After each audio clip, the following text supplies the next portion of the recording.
അപ്പം ഇന്നൊരു സ്റ്റോറി കേട്ടാലോ? ഞാൻ കുറേ ദിവസമായി വീഡിയോസൊക്കെ അപ്ലോഡ് ചെയ്തിട്ട്, കാരണം ബിസിനസ് തുടങ്ങിയതിൻ്റെ തിരക്കിലായിരുന്നു. അപ്പം നമുക്കൊരു അടിപൊളി ഹൊറർ സ്റ്റോറി കേട്ടാലോ? എൻ്റെ ലൈഫിൽ റിയലായിട്ട് നടന്നൊരു സംഭവമാണ്. അതായത് അത് ഞാനായിട്ട് ഉണ്ടാക്കി വെച്ചതാണ് സംഭവം.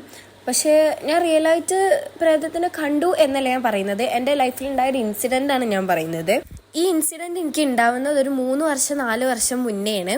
അതായത് ഒരു ഊട്ടിക്ക് പോകുന്ന ട്രിപ്പിലാണ് ഈ സംഭവം ഉണ്ടായിരിക്കുന്നത്. ഞങ്ങൾ എല്ലാവരും കൂടി ഊട്ടിക്ക് പോയിരുന്നു. അതായത് എൻ്റെ അപ്പാൻ്റെ ഫ്രണ്ട്സിൻ്റെ ഫാമിലിൻ്റെ കൂടിയാണ് ഞങ്ങൾ ഊട്ടിക്ക് പോണത്. എനിക്കങ്ങനെ പ്രത്യേകിച്ച് കമ്പനിക്കാളിൽ അതായത് ഉണ്ട്, പക്ഷെ ഓവർ ഇങ്ങനെ സംസാരിച്ചിരിക്കാനുള്ള ആൾക്കാരൊന്നും ഇല്ല. അപ്പോൾ ഈ വണ്ടിയിലിരിക്കുന്ന ടൈം ഫുള്ള് ഞാൻ ചെയ്തത് ഇംഗ്ലീഷ് ഹൊറർ മൂവീസ് ഒക്കെ കുറേ ഇരുന്ന് അങ്ങോട്ട് കണ്ട്. അങ്ങനെ അന്ന് രാത്രി തന്നെ ഞങ്ങൾ സ്റ്റേ ചെയ്യുന്ന സ്ഥലത്തെത്തി. സ്റ്റേ ചെയ്യുന്ന സ്ഥലത്തിൻ്റെ പ്രത്യേകത എന്താണെന്ന് വെച്ചാൽ ഒരു ഓൾഡ് ടൈപ്പ് പെരയാണ്. അതായത് ഒരു ഓൾഡ് ടൈപ്പ് ഡിസൈനാണ് ആ പെരക്കുള്ളത്. ഞങ്ങൾ വണ്ടിയിൽ നിന്ന് തന്നെ കുറച്ച് ആൾക്കാർ പറഞ്ഞ് നമുക്ക് എല്ലാവർക്കും കൂടി ഒരു റൂമിൽ കിടക്കാമെന്ന് പറഞ്ഞ് പ്ലാൻ ഇട്ടിട്ടാണ് വന്നിരിക്കുന്നത്. വീഡിയോൻ്റെ ലെങ്ത് കൂടുന്നതിൻ്റെ ബാക്കി നമുക്ക് പാർട്ട് 2 കേൾക്കാം.